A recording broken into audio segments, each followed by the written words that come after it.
રાજકોટથી સમાચાર મળી રહ્યા છે કે જ્યાં અગ્નિકાંડમાં હજુ કેટલાક અધિકારી કર્મચારીઓની ભૂમિકા શંકાના દાયરામાં છે। આવતીકાલ સુધીમાં 3 થી 4 અધિકારી અથવા કર્મચારી પર પગલાં લેવાઈ શકે છે। સસ્પેન્શન સુધીના પગલાંનો તખતો ઘડાઈ રહ્યો હોવાની વિગતો મળી રહી છે। તો આવતીકાલ સુધીમાં 3 થી 4 અધિકારીઓ પર કાર્યવાહી થઈ શકે છે।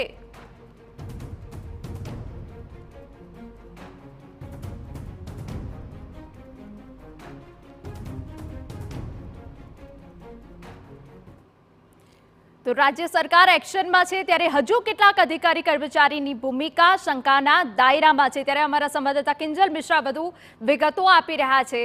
કિંજલ, રાજ્ય સરકાર અગ્નિકાંડને લઈને સખત એક્શનમાં છે ત્યારે હજુ કેટલાક અધિકારીઓ શંકાના દાયરામાં છે જેમની ઉપર કાર્યવાહી થઈ શકે છે। કિંજલ, जी बिल्कुल, एसआईटी પોતાનો રિપોર્ટ સોંપે તેની પહેલા જે પ્રકારની અત્યારે ચર્ચાઓ થઈ રહી છે, જે પ્રકારે કવાયત ઘડાઈ રહી છે, તે પ્રમાણે જેટલા પણ લોકો જવાબદાર છે એ જવાબદાર વ્યક્તિ આ ચાહે કર્મચારી હોય કે ઉચ્ચ અધિકારી હોય તેની સામે એક્શન લેવાના છે। અને એ જ કારણ છે કે અત્યારે જો વાત કરવામાં આવે તો ગઈકાલે રાત્રે 2 વાગ્યા સુધી ગાંધીનગરમાં નિવેદનો છે તે નોંધવામાં આવ્યા હતા। ખુદ એસઆઈટી ચીફ છે સુભાષ ત્રિવેદી, તે પોતે પણ અહીંયા હાજર રહ્યા હતા અને નિવેદનો હતા એ નોંધવામાં આવ્યા હતા।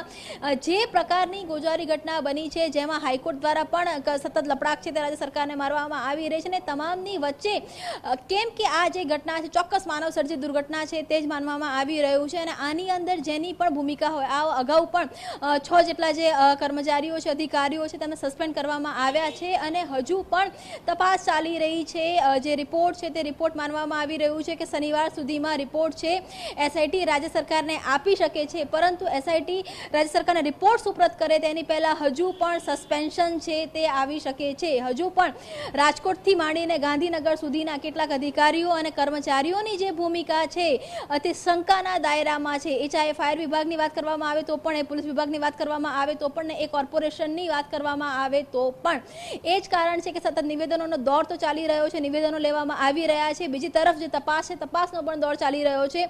માનવામાં આવી રહ્યું છે કે આવતીકાલ સુધીમાં 3 થી 4 અધિકારીઓ પર એક્શન લેવાઈ શકે છે, સસ્પેન્શન સુધીના એક્શન લેવાઈ શકે છે અને ત્યારબાદ જે રિપોર્ટ છે તે સબમિટ થઈ શકે છે। સતત જે એસઆઈટીના રિપોર્ટની વાત કરવામાં આવી રહી છે તો 100 પાનાનો અહેવાલ એસઆઈટી દ્વારા તૈયાર કરવામાં આવ્યો છે કે જ્યાં પ્રિવેન્શન શું લેવું જોઈએ અથવા તો આ પ્રકારની ઘટનાઓ ન થાય તેની માટે કેવા પ્રકારની કામગીરી કરવી જોઈએ તે તો રિપોર્ટમાં ઉલ્લેખ છે જ, પરંતુ આ પ્રકારની ઘટના જે થઈ છે તો તેમાં જવાબદાર કોણ છે? આખરે એ સમય પર વેલ્ડિંગ કરવાનું હતું તો વેલ્ડિંગ કરવાની પરમિશન કોણે આપી હતી? આટલા સમયથી આ પ્રકારના ગેમિંગ ઝોન ધગધગી રહ્યા છે તો આ ગેમિંગ ઝોન પર જે કહી શકાય કે મોનિટરિંગ છે તે કોનું હોતું હોય છે? સીધી જવાબદારી છે તે કોની આવતી હોય છે? ફાયર ની જે ટીમ છે તે ત્યાં જાય છે તો પછી એનઓસી કેવી રીતે મળે છે? તો આ અનેક મુદ્દાઓ છે, અનેક સવાલો છે।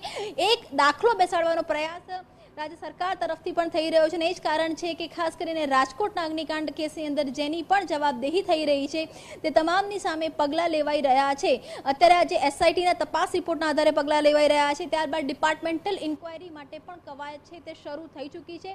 એવું માનવામાં આવી રહ્યું છે કે આ વખતે રાજ્ય સરકાર એક કડક વલણથી, મક્કમતાથી આગળ વધી રહી છે અને આ પ્રકારની ગોજારી ઘટનાઓ બીજી વાર ન થાય તે માટેના જેની સામે જે પણ જવાબદાર છે તે તમામની સામે પગલાં લેવાશે અને તેના જ ભાગરૂપે આવતીકાલ સુધીમાં વધુ સસ્પેન્શન આવે તેવું લાગી રહ્યું છે। બિલકુલ કિંજલ, ખૂબ અગત્યની જાણકારી આપ આપી રહ્યા છો કે જે પણ જવાબદાર છે તેમની સામે પગલાં લેવામાં આવશે।